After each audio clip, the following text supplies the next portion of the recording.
दोस्तों, जन्मेजय कैसे रोग से ग्रस्त हो गए और कौन सी ऐसी भूल कर बैठे जो नहीं करना चाहिए था और जिसका परिणाम उन्हें अपना जीवन देकर के भुगतना पड़ा।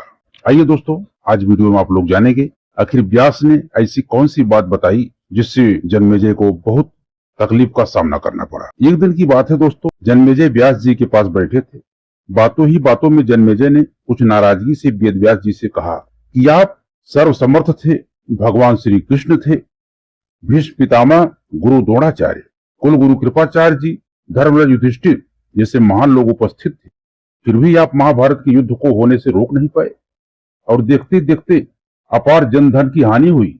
यदि मैं उस समय रहा होता तो अपने पुरुषार्थ से इस विनाश को होने से बचा लेता और युद्ध को रोक देता।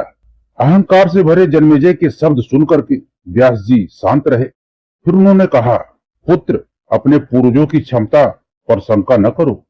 यह विधि द्वारा निश्चित था जो बदला नहीं जा सकता था। यदि ऐसा हो सकता तो श्री कृष्ण में ही इतनी सामर्थ्य थी कि वे युद्ध को रोक सकते थे। नमस्कार दोस्तों, हमारे मोटिवेशन आर्के चैनल में आप सभी का बहुत बहुत स्वागत है। दोस्तों, आप लोग कमेंट में जय श्री कृष्ण अवश्य लिखें ताकि आपके पूरे घर परिवार के ऊपर भगवान श्री कृष्ण की कृपा सदैव बनी रहे। तो दोस्तों, आपका कीमती वक्त ज्यादा न लेते हुए हम वीडियो में आगे बढ़ते हैं और आप लोग वीडियो को अंत तक जो दोस्तों जरूर देखें, क्योंकि आज हम आप लोग को ऐसी बात बताने वाले हैं जो अब तक आपको किसी ने नहीं बताया है। तो आप लोग बहुत ध्यान से सुनिए, आगे वीडियो बहुत ही इंफॉर्मेटिव होने वाली है। तो दोस्तों, अहंकार से भरे जन्मेजय के शब्द सुनकर के व्यास जी बोले, अपने पूर्वजों की क्षमता पर शक न करो पुत्र, यह विधि द्वारा निश्चित था जो बदला नहीं जा सकता था। राजा जन्मेजय अपनी बात पर अड़े रहे और बोले, मैं इस सिद्धांत को नहीं मानता। आप तो भविष्यवक्ता हैं, मेरे जीवन की होने वाली किसी होनी को बताइए, मैं उसे रोककर प्रमाणित कर दूंगा कि विधि का विधान निश्चित नहीं होता।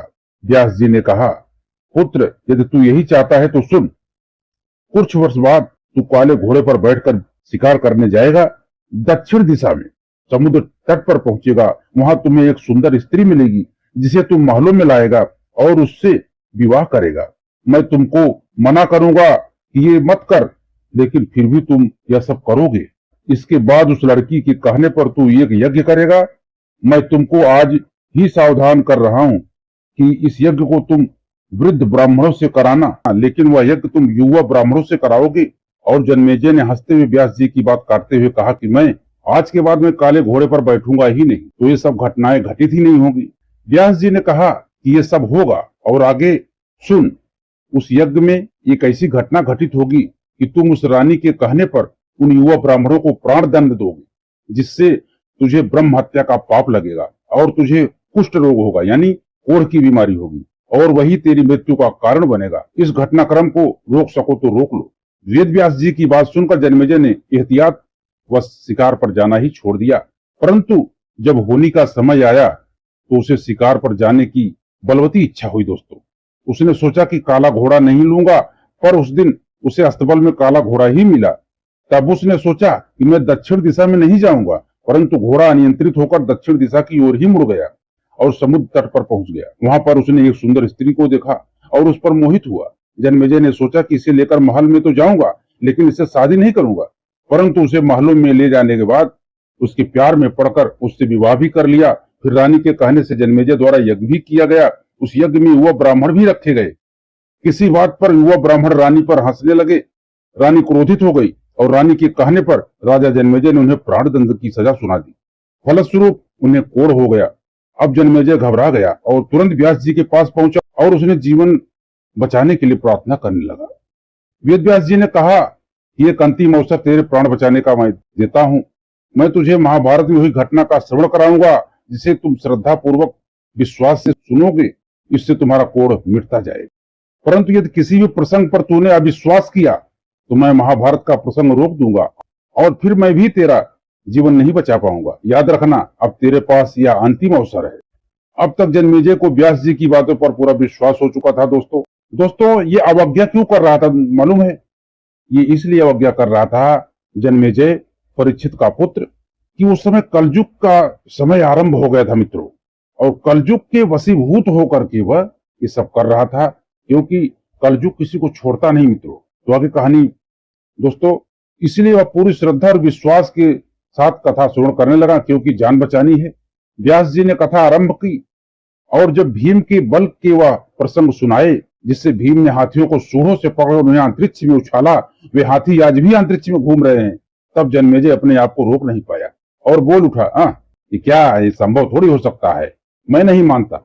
व्यास जी ने महाभारत का प्रसंग दोस्तों वहीं रोक दिया और कहा कि पुत्र, मैंने तुझे कितना समझाया कि अविश्वास मत करना, परंतु तुम अपने स्वभाव को नियंत्रित नहीं कर पाए क्योंकि यह होनी द्वारा निश्चित थी।